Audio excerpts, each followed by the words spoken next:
कधी काय करेल हे सांगता येत नाही. साधी सुधी राहणारी आमची ती कन्या वारकरी संप्रदायातली, पण एका गवळणीने एवढी उंच नेली, एवढी उंच.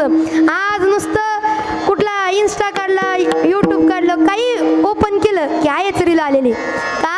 कारण देवाच्या मनात आलं, देव त्याच्या लेकराला कधी मागं ठेवत नाही. बरं, जो आनंदाने त्याचा स्वीकार करतो त्याला. म्हणून रडू नको बाळा, अरे मी पाण्याला जाते, रडू नको बाळा, अरे मी पाण्याला जाते, पाण्याला जाते, पाणी घेऊन येते, लोण्याचा गोळा तुला खायला देते, लोण्याचा गोळा तुला खायला देते, खायला देते, पाणी घेऊन येते.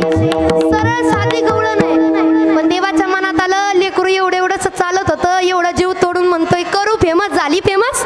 आणि आनंद वाटतो की आपल्या वारकरी संप्रदायातले लेकरू कुठल्याही डीजेच्या गवळणीवरती नाचण्यापेक्षा वारकरी संप्रदायातली गवळण ते लेकरांना पुढे आणली. आनंद.